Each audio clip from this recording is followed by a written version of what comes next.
So, James Blunt, I have been wanting to interview you for such a long time. Well, it's great to meet you. It's just so lovely to meet you. And I want to start right at the beginning on your first gig. So your first gig was the first gig you ever went to was your own gig. I am that unexperienced in the music business that, first gig, and it was me on stage. So you could say I started low, a low bar. It can only increase, and it was at Water Rats in King's Cross.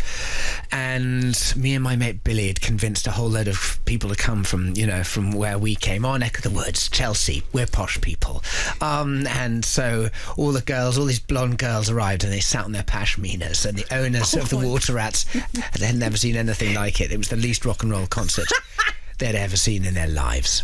I love that. But at this first gig, right, what were you playing? Did you have the basis of Back to Bedlam in that gig? Did you have the songs? I had probably 3/4 of the songs. I was in the army still. I'd come from Hyde Park Barracks, and so I had some of the songs that I played that night haven't made the album, and thank God for that. But there were bases of some songs in there, definitely, and definitely a song like Wise Men, Cry, No Bravery, those songs were in there. It's so fascinating for me as someone who sort of was in the army, and you were in boarding school as a child, but yet you wanted to be a pop star, and you turned up at this first gig and you had the basis of this album that went on to be it was the biggest album of that decade. Yeah, amazing. I mean, how did that happen?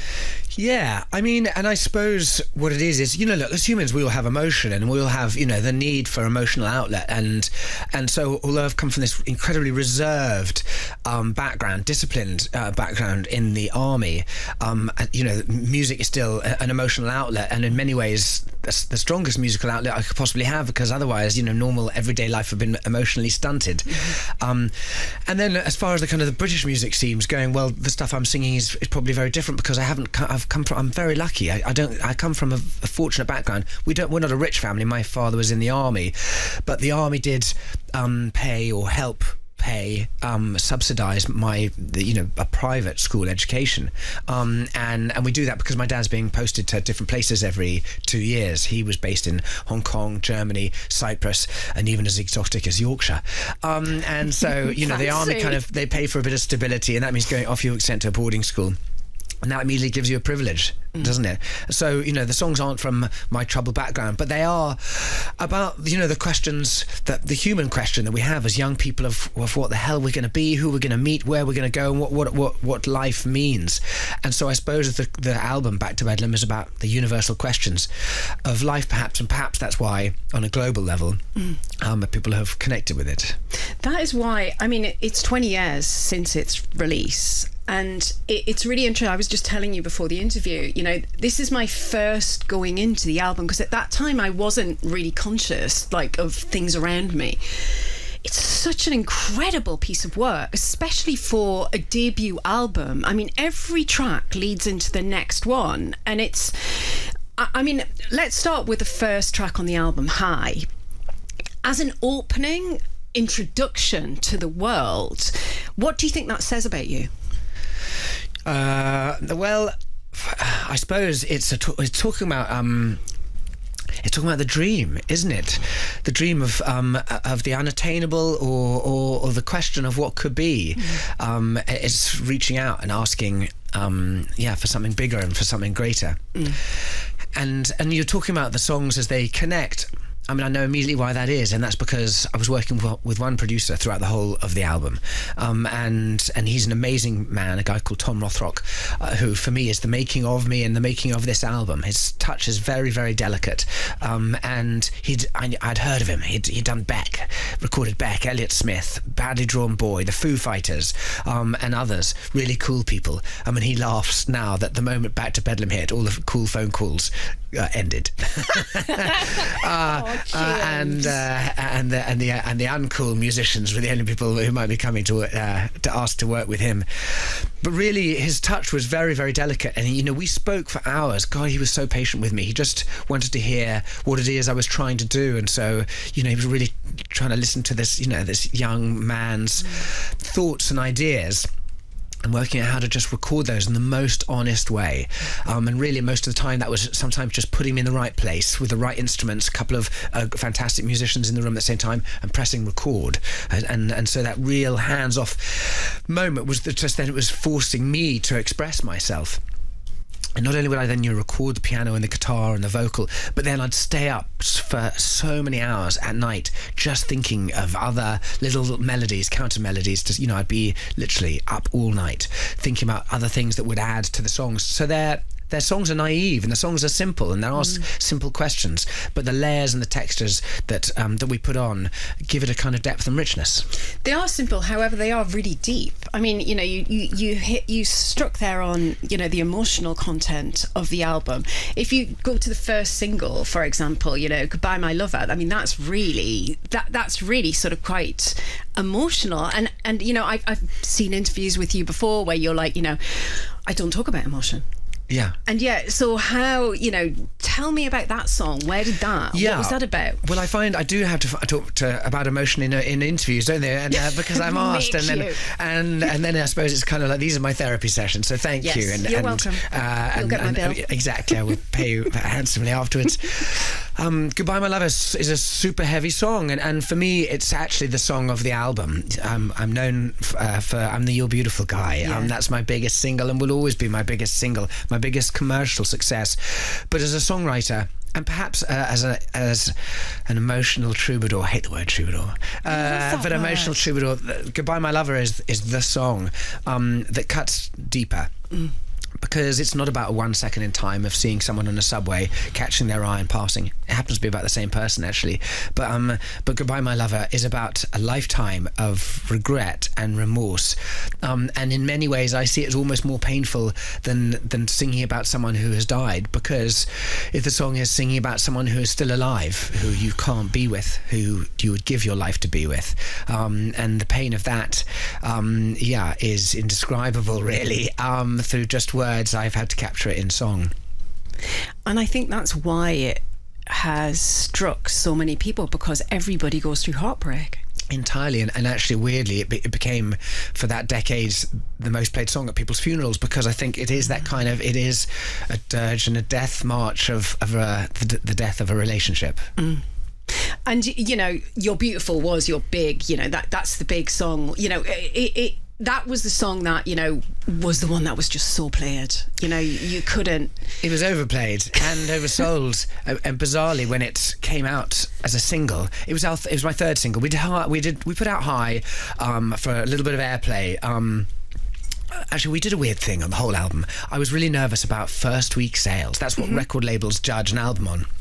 They put a big marketing plan. They chuck the album out with bells and whistles, and they concentrate on the first week sales. But I said to my new record label I'm just signed to, hey, well, I don't have many friends, and I don't know how many people will buy this on the first week sales. So can we count the second week sales? Because that's more important. That's like first week is how many we've convinced to buy it, and the second week is how many people they have told that they liked it, and then those people have gone out and bought it as a result of that word of mouth. So on the first week we put out the album. We had a bit of airplay with a song called "High," and we sold 482 copies, which, to put it in context, I think Coldplay last week sold 200,000 copies of their album. You can't compare the two, James, come on. And so, we'll get on to that, because second week, sure enough, those people who bought it did tell their mates, and we sold 800 copies. And then it started building, 1,600 the third week, and it did just kind of grow in that kind of way. Then we put out "Wise Men," and it jumped into the charts, the album into the top 20, and then the big one, "You're Beautiful," and that's even took time to grow as well. I think it took 16 weeks. We put it in 16 weeks later it hit, and it hit big. I got the phone call saying it had, Coldplay were number 2 and I was number 1. That was a very frightening moment in my life, thinking, oh God, I'm not going to be a musician anymore. I'm going to be a celebrity almost. That terrible, you're going to be just more visible, and people are going to want to know about personal lives and things like that. And actually, as the single started building, and as we were talking about the overplay, we stopped production of the single to try and get rid of it because we were finding it as annoying as the public. But it was the first song. You were the first singer-songwriter in America since Elton John with Candle in the Wind to get to #1. Yeah, amazing. And yeah, so it was hitting all around the world. But and, how did that make you feel, James? Because surely I know, like, as an artist, when you start off and you just think it's taken ages, but it was very quick, really. Yeah, well, the album had been out for 6 months, so that was very slow.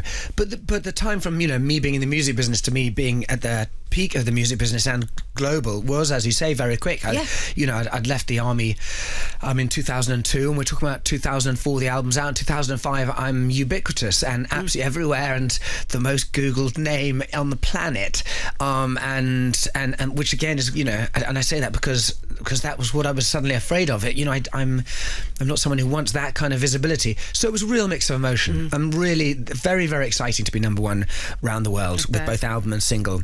Very, very exciting to be living your dream out. I dreamt of being a professional musician going on tour, and I had a band, and we were on a 2.5-year world tour, and the world was our oyster, and it was, and it was everything I had ever dreamt of. It was as good as you could ever dream of. We were absolutely living it out. And you even had like a sandwich maker on your tour bus. Well, that's just a ham and cheese toasty maker. that's not that glamorous. I thought that was pretty glamorous. No, we've still got the same one. And Tefal, they make a very good ham and cheese toasty. Sponsored by. 20 years on. the guy making the ham and cheese toasty, he's long gone. Oh, bless. But yeah, absolutely living the dream.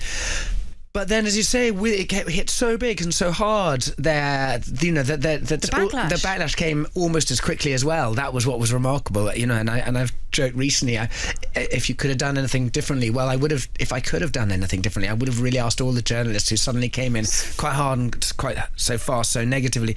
I would have asked them for just another 6 months, just a little bit of 6 months, so I could enjoy it.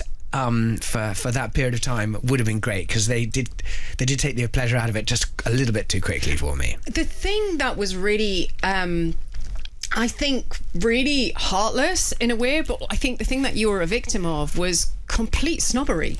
I think in this country we are so sort of condemned by our class system, and I think because rock and roll has always been anti-establishment, and you turn up and it's like, but he's the establishment.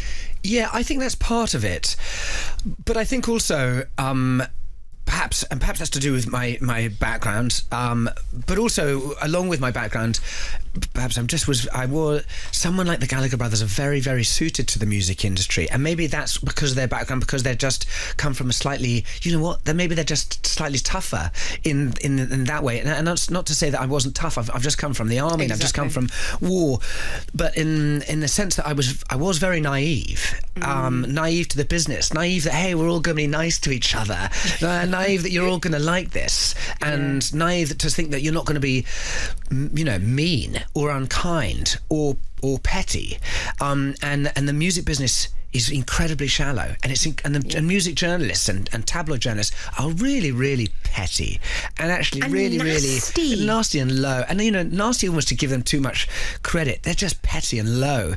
And so as I say, and I'm using the Gallagher brothers as an example because they've written it very, very well, and I give them credit for that. They know how to deal with that. They just bat those kind of journalists off, and perhaps they fall into the trap of being unkind to other musicians as a way of ingratiating themselves to the journalists that they're talking to, but they're suited to what this business, and I came with a naivety. So it's easy to say it's because of my ridiculous accent and my silly voice, but again, probably if I'm going to walk into the business that naive, perhaps a bit of a kicking is what I deserve. And at the end of the day, years later, I feel very glad for that, because after 20 years in the business now, I don't think that I'm great. I think that I'm lucky, and I think that's a really important aspect, really important for the feeling to know and have. I think the journey that you have been on, you know, because you were vilified, but then the way you turned it around. I mean, you went from being, you know, your own rhyming slang, yeah, to being a national treasure. Well, I don't know I'd go that far. No, James, I'm being serious. Well, again, check is in the post. And I suppose, yeah. Well, and thank God for Twitter. You know, they were the desert years out there. I wasn't too much of a desert. I was just living it up in Ibiza in a nightclub, having the time of my life. But the time of being a national prior, you know, there was a lost few years of not quite knowing what on earth to do, where the hell to go, and then, yeah, with the invention of Twitter, when my record label then said, you know, you need to register on this and sell your music by, you know, posting how you've got a new album and how people should buy it, but finding a voice in that was a godsend. It was the authenticity of your voice, and I think your humour. You know, you're really funny. Thanks. Well, I suppose what was weird is when I put out Back to Bedlam, all the interviews I did, I would make jokes, and the journalists never put the ha-ha on the end of the joke. They always, you know, changed my words as though I was being really earnest and really serious, which was really frustrating to read my own interviews back and go, God, I didn't say any of that. And also, when it's in print as well, it always comes across a bit more seriously. It comes across a bit more seriously. I want to go back to, I want to bring the comedy angle up, because one of my favourite, I would be amiss as a journalist myself. I don't really like calling myself a journalist. I'm not a presenter, but I would be amiss if I did not bring up that scene in Gavin and Stacey. Yeah, it's one of the greatest comedy moments for me, because and it's the last ever Gavin and Stacey this year, and Bryn is the cat. Have you seen this particular thing? I don't think I've seen it. Is this the final episode then? No. So in Gavin and Stacey, Uncle Bryn, massive James Blunt fan. Yeah. They're on the motorway. He's playing Back to Bedlam. Yeah. Right? And he's singing his head off to your songs. I think he's to Wiseman or to all of them. I know historically he's been into Wiseman. One, but then he goes into Wiseman. And as he gets to Wiseman, Gwen just goes, but it's just not the voice, it's the lyrics. They just don't make sense. So I want you to go through the lyrics with me of Wiseman and put this to bed once and for all, because we need to be very clear. Yes. I have said long before Gavin and Stacey, the lyrics make absolutely no sense. That I really, you know, when people say I love that song, for me it's totally meaningless. It's absolute gobbledygook. I was 15 when I started writing those lyrics. What on earth was I talking about? Yeah, come on, let's go for it. The thing with this song is, I think it's my favourite on the album, because it makes me laugh out loud, and also it's just so catchy. So you got three wise men. They come down from heaven. Yeah. So are they the three wise men from the Bible? I guess they probably are, aren't they? And they get a train and they go off to somewhere like Wales. No, but they smoke in 9 till 7. They're just having a party. Yeah, exactly. Right. They're on drugs. So these three wise men are just having fun. Yeah. But then they're living in a semi by the sea. Yeah, exactly. Well, you know, they're not above themselves. You know, and Jesus was a humble person as well. And the three wise men, I know historically they had, you know, kings and everything, and they had all that stuff and crowns. But these guys are more modern, more down to earth. But then you bring yourself in. It's not me. It's not me. Why are you suddenly in the song? Yeah. So you go, look who's alone now. It's not me. It's not me. Oh, well, I'm not alone, obviously. I'm saying, you know, you are. I think the listener is. It's probably barbed towards someone. Yeah, I mean, you're asking me to explain this. There's no way of explaining. Keep going. What on earth does he say? It says, right, I'm really sorry now. They want to know they caught up in your talent show. They got caught up in your talent show. Is she applying for the X Factor? I think you're probably right. I had even invented X Factor and Pop Idol before it was even there. This was in 90s. I think I wrote this in between 92 and 95. It took me a long time to write, so I'm probably coming back with different crap ideas. And I just love the fact that then you have a little swear word in there about the fancy dress, and I get the word pernickety in, and you get pernickety in. Yeah, it's just amazing. I don't think there's another song on the planet that gets the word pernickety. So what happens at the end? It's so basically a spout out. Well, I keep going. What's the Okay, chorus? Basically, the chorus is, look who's alone now, it's not me, it's me. So you got these three wise men, they've got a semi by the sea. Well, look, they're having a party. I think I'm invited. And it's really to the listener saying, hey, listen, you can be as judgmental as you like. But me and my mates, we're all very happy. And so you can look at us, looking down your noses. But we're all mates. But what about the girl who liked the three wise men? Which girl's there? Is there a girl in there as well? She said to me, go steady on me. Well, that's a bit Won't you tell me what the tribesmen said? Isn't it? It's about But then again, girl. it's not really a party. It's just a lads' night out if there's no girl there. So it's, yeah. Well, it's the four of us and her. Yeah. And who are you, the listener? You're NFI'd. So James, none the wiser. No. Well, that's because they're the wise men. And I'm really grateful for them because it's one of my favourite tracks on the album. And Yeah.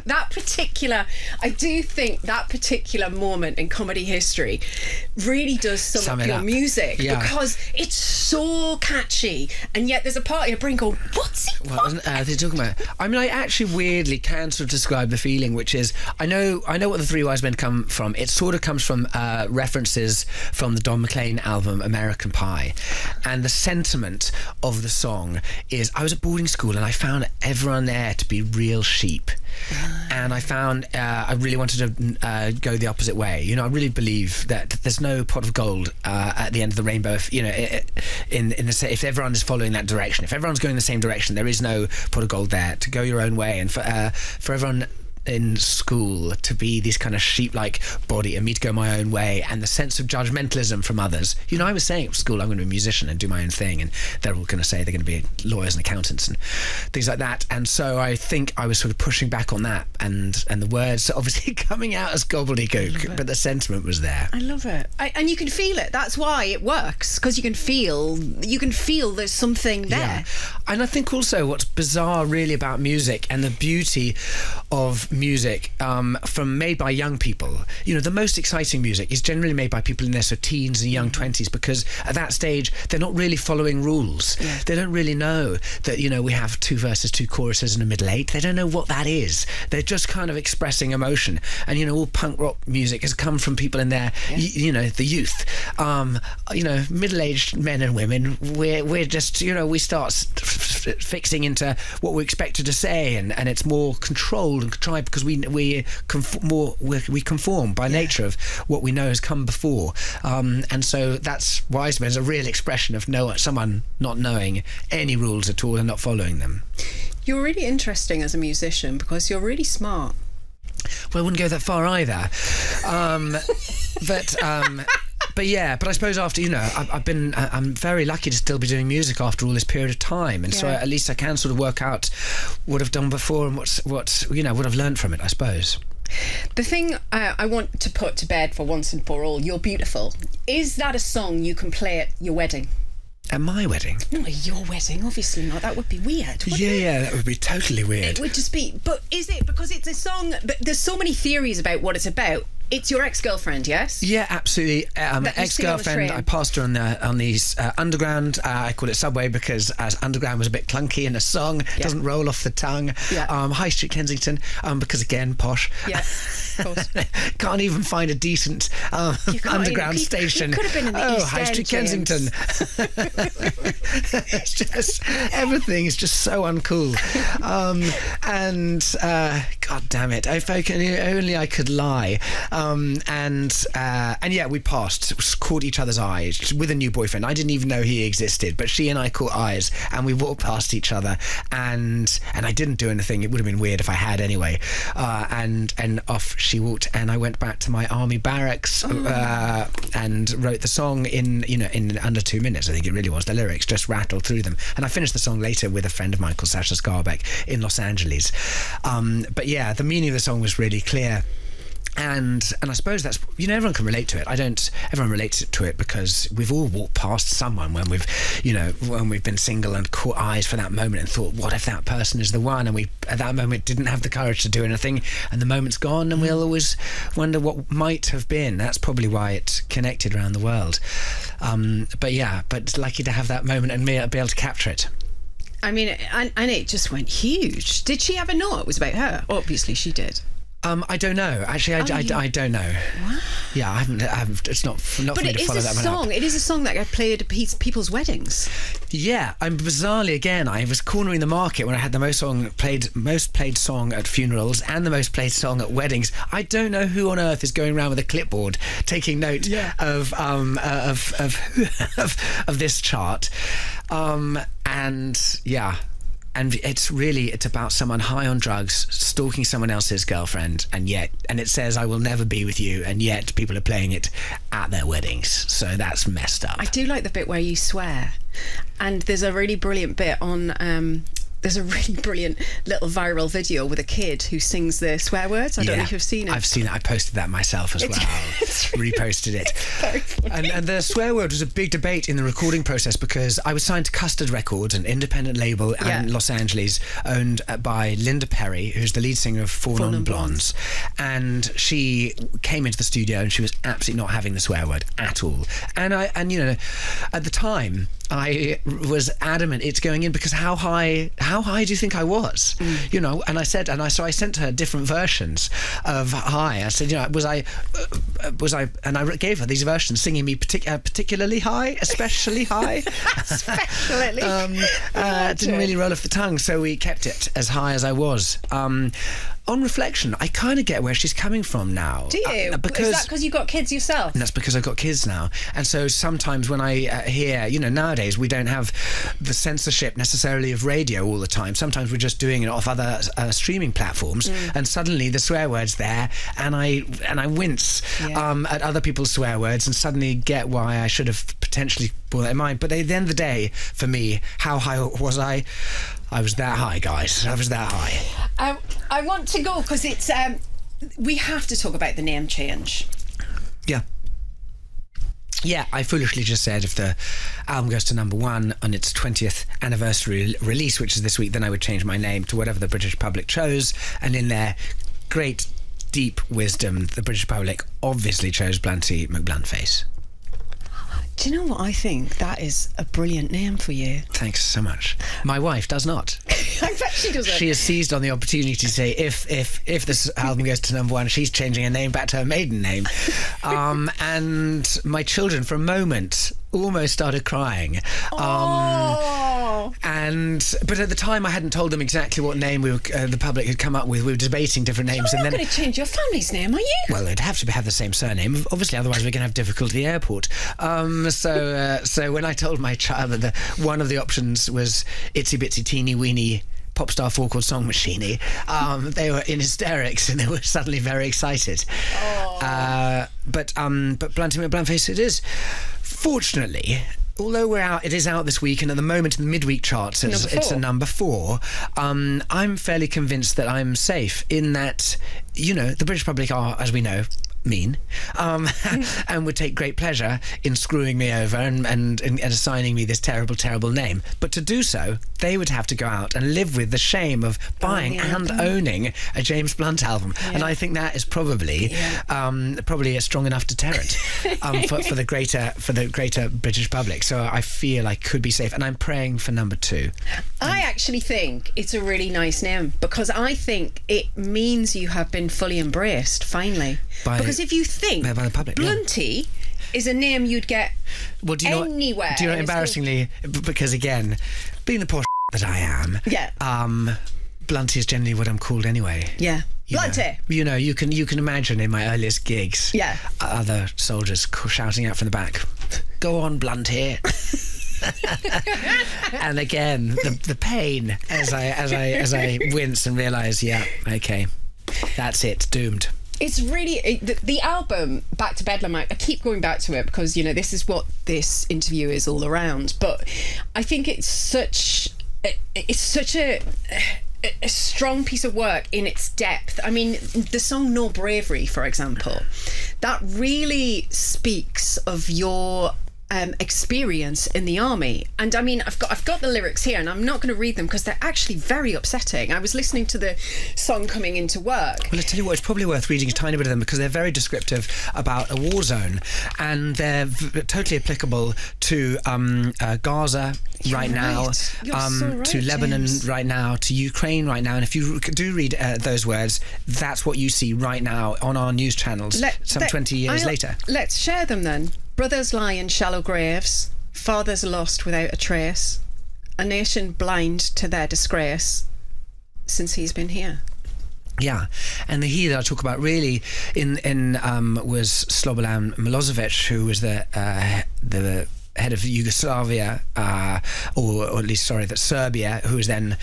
Sorry, I mean Serbia, don't I? At that stage, who then had been instructing his army to kill, act out acts of genocide on Albanian civilians, and I really see in the words "he has been here" in the same way as politicians who are acting out the same acts. How I took it of Putin right now, of any politician who chooses to invade for them to have greater power or more land at the expense of civilians, always of innocent civilians, is the same kind of cowardice. But to live through something like that, to not just live through something like that, but then to be protecting, I saw your Netflix documentary where you were in charge, you were the captain, and you were in the first tank. Yeah, leading this convoy of tanks. Yeah, and you amazing. You said in this interview that you said to the guys behind you, you were just about to drive into a minefield. If we get blown up, you just take over. Yeah, well, in fact, you do something slightly different as the commander, which is a terrible thing. Which is because I had a column of 30,000 people following us, and so what I actually do is you put your scout vehicle ahead, and when he blows up going through a minefield, then the guy behind you then takes over. So it's your scout who gets blown up. You as the commander potentially might live, but however, humans are intelligent when they're making the mines, and so what they do generally with a mine is that it's triggered by the first and explodes on the second, so because they know that the command potentially will be second, so the whole tactics, the whole chess playing of war is all really intelligent. You never quite know what's going on. So but it was a remarkable day in my life, I bet, to have with that kind of huge pressure of NATO, the NATO column, and me leading it through these incredible situations was as I say, the most amazing day of my life, bar none. Do you think those experiences, where you saw reality, you saw death up close, and you were in life and death experiences, was sort of partly what got you through when you were literally just being attacked from all sides with the media? Yes and no. I think I came to the music business sort of with this kind of naivety that the world's a terrible place. Humans, in war zones can be terrible to each other. Surely the British music business and media, we're all going to kind of, we're all going to champion our successes, and we're all going to celebrate successes, and this success of mine, people are going to be happy for. And to have that, to be totally wrong about that, and have that incredible backlash and vitriol was a surprise. And so that's why I say, being in the army gave me, I was naive to the realities of the shallowness and the pettiness of the music business. But after a bit, then I learned perspective, and then I learned to realise how small-minded it is, and I found different ways of doing that. First of all, if someone's being really unkind to you in a newspaper interview, well, I am very lucky that looking out of the window, there were 10,000 people queuing up to come into the concert. Exactly. And so the negative things that you can find, let's say, online, or the negative press. The press was probably harder to deal with because that's being read and influencing people. But there are 10,000 people who have, they'd really invested energy and money and time to come to those concerts, travel distance, booked hotels. Really, these things are expensive to do, and they've made that effort. And those are the people who have kept me going. And I've never really probably said thank you in the way that they deserve. And because they took a lot of grief too. You have to be a brave person at that time to say you're going to a James Blunt concert, or to say you're a James Blunt fan. Maybe I've never said thank you enough to those kind of people. And so that puts it in perspective. Gordon Smart can be as nasty as you like in their Sun, and my book, you can see the endless kind of articles that we've printed or copied from the same kind of people, but a ton of people turned up to concerts and saw me through. That gave me perspective that I can take negativity. I'm lucky to be here and still playing. And then at the same time, if I got a negative story and it hurt and it's and it calls me whatever names they want to call me, and I feel a shame of those, an embarrassment of those negative stories, to call my cousin, my uncle, my friend, my mate who is in Afghanistan or Iraq and say, God, I'm having a really crappy time because what they're writing about me in the newspapers, and he or they would say, well, so and so's just had a leg blown off. Well, what are you complaining about, James? Really puts it in perspective. And I'm back in my box and know that actually this is nothing. It's amazing. And very lucky to have those kind of things. And so and that's all of that's grounding. It's I've, as I say, come from a nice place, have a kicking, get up and realize that actually this this business isn't that real anyway. And that very well. Yes, it's a bizarre, shallow industry. We celebrate. I've talked about this a lot as well. We celebrate kind of the wrong people in the world. We celebrate musicians and actors. And what is a musician? Is it really I'm a court jester. But you're also a vehicle. As an artist, you're a vehicle to expressing something that everyone wants answers to. And that's what music does. And music's magical. It is. But we're minstrels. Honestly, Gallagher Brothers too. We're just minstrels. And you're really actors. Seriously, I wouldn't start. Actors are literally reading out someone else's lines, and yet we celebrate them. You're right. They're just pretending stuff. They're just like children, and running around pretending to be, cowboys and Indians. It's that simple, and yet we celebrate them rather than the real celebrities of the world of and I say this so often, of doctors and nurses and policemen and aid workers and incredible people who do really have proper jobs. So I think it's a shallow place. We make of it a bigger thing, and I'm thrilled to be here. I think this is why you have become our national treasure of the moment. You've got to stop saying it. I'm not going to stop saying it, James. You're a national treasure. Sorry. And it is, and I can say it's making you uncomfortable, but it's true. And I think the thing about it is everybody in life goes through things, but the nature of life is to keep getting up. And I think you are like the personification of someone who overcame that. You had this big success, and then you had that, and then you just overcame it, and now you've just been embraced. You're now Blunty McBluntface. I am. And it's a really lovely space that I'm in. And I'm lucky enough to be mates with Ed Sheeran, and he's at such a huge level of fame, playing Wembley Stadium and other stadiums, repetitive nights, night on night. That when he walks down the street, humans have lost the ability to say anything other than, can I have a selfie? To him. They really, his level of fame is so intoxicating that humans can't say anything else to him. But my level of recognition is a really nice one, where I'm just a part of the furniture. People kind of know me. They think they think you're an all right bloke. You've got your failings, and you're a bit of an idiot. But they kind of an all right bloke, and they'll say, hi James, how are you doing? And we'll have a conversation. And and if they want a picture, it's a thrill to meet them. And it's just and I really like that. I'm really at ease with that, and I'm very lucky lucky to still be able to play shows, and we play arenas around the UK, and that's a really lovely size. I aspire to Wembley Stadium still, of course, but but arenas around the UK and around the world, I'm at a really lovely place with it.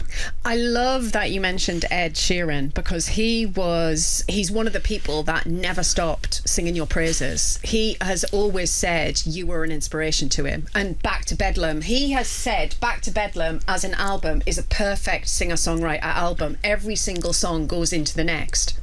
I'm touched by that. He sort of has to, actually, doesn't he? Really? No, he went to one of the first gigs you ever did, though. He really did. I think with the first gig, I was doing gigs in London just on my own, or maybe with a couple of other musicians, and then as things started to fall into place, you were in Ipswich with Elton John. Yeah, exactly. I formed a band. We had one concert in North London where I played to 50 people. Again, I'd had to kind of convince my mates to come along. And then our second gig as a band was to 25,000 people, I think around about the number, maybe a tiny bit more, 25,000 people supporting Elton John, Ipswich Football Stadium. And sure enough, yeah, Ed was one of those people in that crowd. Really what that goes to is I had an amazing support from Elton John. He was the guy, he's amazing. Yeah, he really is. He had been done over by management in his life, and so as a result of being screwed over, quite literally, he then started up his own management firm, and along the way, his management firm signed up me. Who else? He's brilliant. Lily Allen, Dido's had a time on their management label. Mystique, I think it was, and Ed Sheeran was on there too. So Ed and I first met in the corridors of Elton John's management firm. Basically, the thing that I find really interesting is the whole Ed Sheeran link. I mean, he literally was at that gig, and he was so impressed with you that he took your bottle from the stage of beer and took it home with him, and that was what he kept as part of I want to be like that. So amazing, really amazing. And so really our story is more closely tied in even than that, which is that I had a product manager at Atlantic Records, who then my manager was Elton John's day-to-day manager. You have a kind of senior manager and a day-to-day manager, for your listeners to understand, and Elton's day-to-day manager became my manager. He'd heard my CD, called me up, said, I want to meet you, and we met, and he said, I'd love to manage you. So having been Elton John's effectively junior manager, he became my senior manager. And as things took on and we needed a day-to-day manager to work through, out on the road and the day-to-day schedules and basis, we took my product manager, a guy called Stuart Camp, who looked after me. And one day, my senior manager, Todd, turned to Stuart, my day-to-day manager, and said, come on, you can't just be James's day-to-day manager all the time. You always have to be ambitious. We always have to move up. What are you going to do? And Stuart wasn't really sure. And so Todd, my manager, said, look, we've got a guy who's supporting Just Jack, a guy called Ed Sheeran. I think he's got a future. I think you should manage him. We've set him up to be a support act tour with Taylor Swift. Come on, you should take that on. And Stuart became Ed's manager, and I think Stuart can probably argue to say he's now the biggest manager in the world.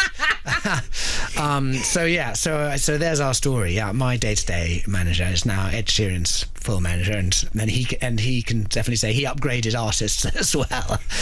It's really funny because when Back to Bedlam first came out, you launched that album in a time where bands were still the big thing, and male singer-songwriters were few and far between. I mean, we'd had Damien Rice, we'd had David Gray. Yeah, those two kind of, I feel, paved the way. That sort of, and then you came along, and that sounds like a song, and it's that, anyway. It's good. I like it. So I'm going to use it. But basically, then you came along and had this big sort of album that sort of went huge across the world, and now we are in a time where male singer-songwriters are the thing. Absolutely, and bands are few and far between now. Exactly. Yeah.